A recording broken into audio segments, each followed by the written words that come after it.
that is the Marsden Rock, or rather, that's what's left of the Marsden Rock.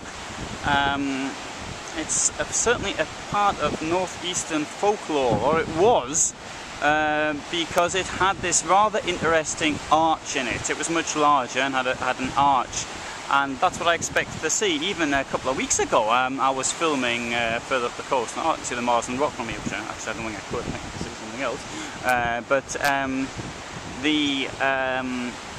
The point being is, then it was. I still believed it had an arch in it.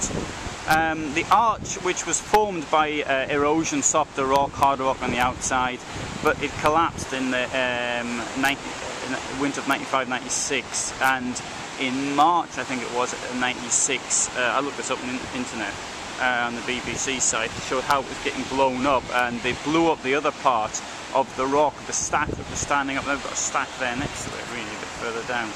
But they decided the stack was unsafe, and so they blew it up, and much, I'm sure, to the disgust of the birds who come and nest on the top there. You get sort of, well, you get lots of cormorants. In fact, 8% of the cormorant population of England actually breed there, apparently, so I'm told.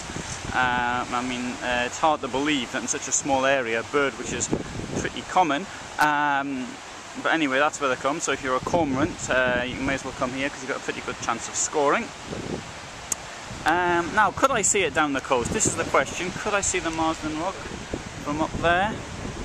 Well, from there we've got a number of views. Actually, I'll point something else out here, because we've got this rather odd structure here. I don't know if that's coming out or not. I can't really see because it's dark.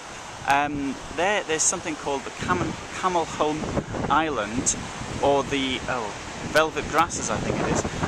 And on Camel Hump, because it looks a bit like a camel's hump, but it doesn't really look like camel's humps from this angle, together with the colour of the sandstone. And the whole area's got the name of velvet grass as well. I mean, I don't really know what that's from.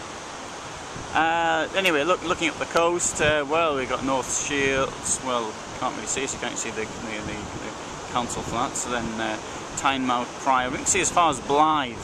I went up there a couple of days ago on my bike, or rather on someone else's bike, on my bike, a borrowed bike. Down there we've got this grotto, which is quite curious. So somebody actually lived there, and he couldn't find anywhere to live, so he went and moved into the grotto. And as we've got this magnesium sandstone, or limestone, and it's quite easy to chisel out, apparently. And so he made himself a house there, and he made lots of other things. And this was a tourist attraction even then, and in the 18th century, and much to the disgust, I think, of the excise authorities, who thought he was involved in smuggling, as lots of people were, because this type of coastline does lend itself to smuggling. And then somebody else came along, and he made even bigger. He made an inn there, and the inn, you can't really see it from here, but it's down there somewhere.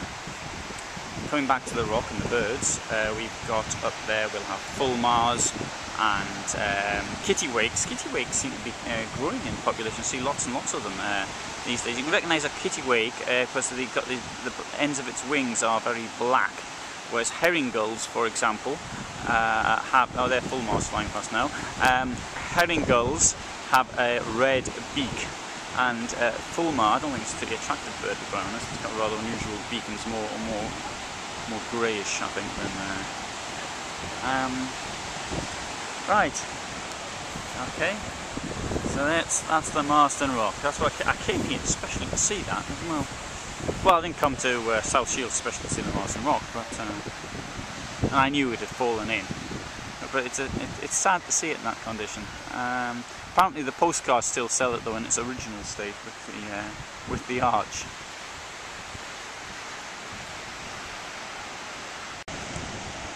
From this angle of the Marsden Rock we get a good idea of how many birds there are. Or not, as the case may be. Well, there's some cormorants up there, but not 8% of the population of England, surely. The breeding ones, that is. Perhaps my earlier advice, if you're a cormorant, this is a good place to score, was not such a good idea. You can see here there's a lift down to the grotto.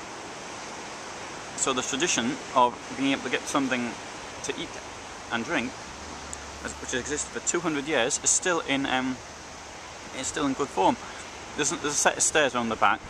Apparently they're out of action, but some pub company, Oxford Pubs or something, has had them done up. It's got a grotto downstairs. It's running as a bar, so it's still in action. It's had an alcohol license since about the 1840s. Although there was an attempt to evict somebody who lived there, and he ended up having to pay an annual rent of £90, which in those days was really quite a lot of money. It was, which he had paid from 1848, I think it was, and it was a 20-year lease only. So that really was a very harsh term, particularly as he dug out a lot of the grotto and made it much better for himself. Now, he died on 31st of August 1849, so in a few days' time it'll be the 151st anniversary of his death. Now, there's some pretty wonderful views here of the cliffs, as you can see, but there is a danger with cliffs, and I can remember as a child going past the rail and my aunt shouting at me that she would have thought I'd had more sense than to do something like that.